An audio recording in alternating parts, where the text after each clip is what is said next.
Hello, home body friends. I have a great lower body workout for you today. I'm excited to get into it, but first I want to demonstrate the very last move we're going to do. It's called a Buddha squat. It's going to take a little bit more focus on form, so I want you to see that move first before we actually get into it. You may need a yoga block or a towel. This is a bath towel that I've rolled up, put a headband around it just to keep it secure throughout the workout.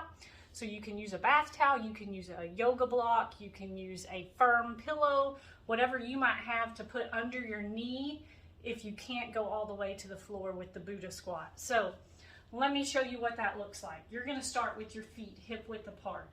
You're going to step back slightly so that when you lower down to your knee is even with or slightly behind your front heel. Now, if you're using a block or a towel, this is where you're going to put your towel so that when you go down, your knee rests there on the towel or the block so that you're not having to go all the way to the floor. If you have the range of motion, you won't need the towel or the block. But what we're going to do here, if you are using the block, I want you to keep your feet like this. You're not going to start with your feet on the same plane. You're just going to stay here. Your weight's going to be in your front leg. As you lower your body down, your knee touches the block or the towel. You're going to rock your body weight back so that your booty touches your back heel. Then you're going to rock forward, weight in your front heel. You're going to press through that front heel until you're standing again, weight still in the front leg. When you lower down, your weight stays in that front heel until your knee touches your block or your towel. You rock back forward, pressing through the front heel. So from the side view, it's going to look like this. You're going to go down, press back to the front heel, press through that front heel, really squeezing the glutes and hamstrings in your front leg. Without the block, your Buddha squat is going to look like this. Feet hip width apart, step back, a small step back, lower your body down to your knee, shift your weight back to that back heel, back to the front heel, press through the front heel up to standing to your starting position. We're going to do 30 seconds on one leg, then we're going to switch 30 seconds on the opposite leg. It's a great move. You need to make sure that you keep a strong core throughout the entire move, even when we rock back to that back heel.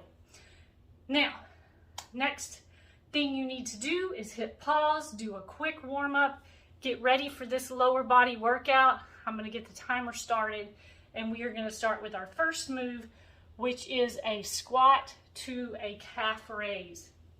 So we're going to start same way, feet hip width apart, lower your body down, keeping your weight in your heels. Press up through your heels, squeezing those glutes and hamstrings. Rock up to your toes. Hold it for a split second. Back down and lower. If you lose your balance like me, that's okay. Get back into your position and start again. Don't let yourself get frustrated. Just make sure that you check your form, you get yourself back into position, and you keep moving. Keep that belly button pulled into your spine. Keep a strong core, and that's going to help you with your balance as well. Last one, and then we're going to go into lunges.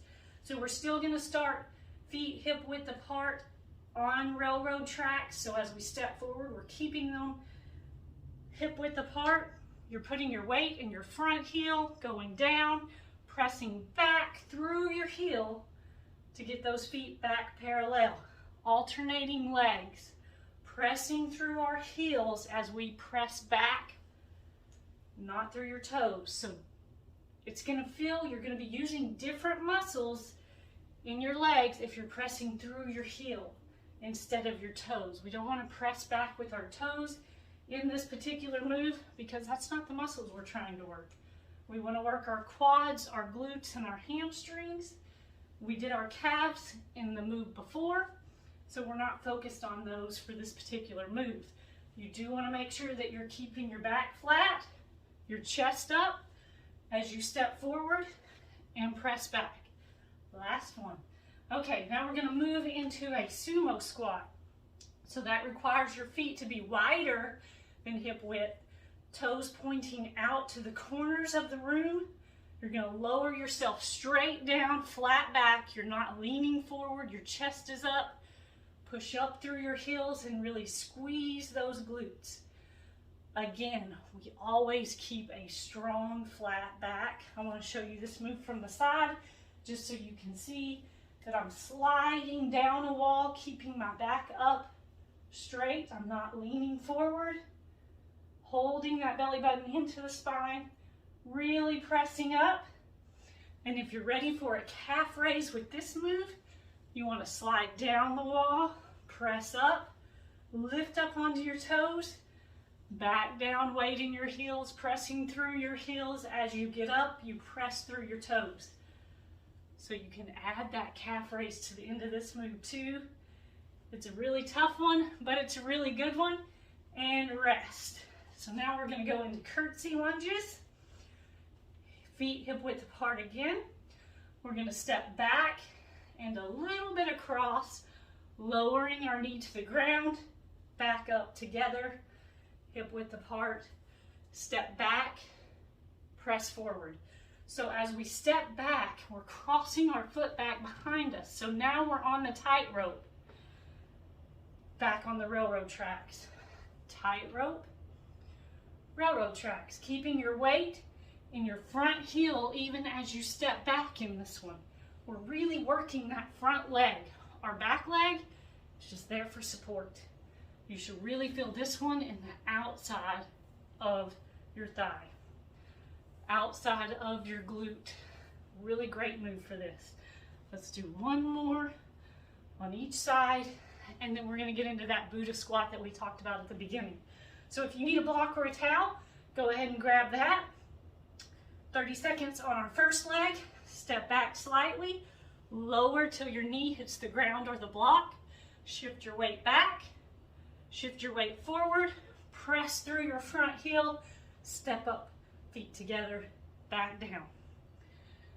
This is a really good move, but it's a really tough move. So if it feels awkward or uncomfortable today, don't worry. Keep trying, keep doing your best. You'll get the hang of it. It is a hard one. It is advanced and you will feel it. Let's switch legs. So you're stepping back, lowering that knee to the ground or your block, shifting your weight back, shifting it to the front, pressing through your front heel as you step together.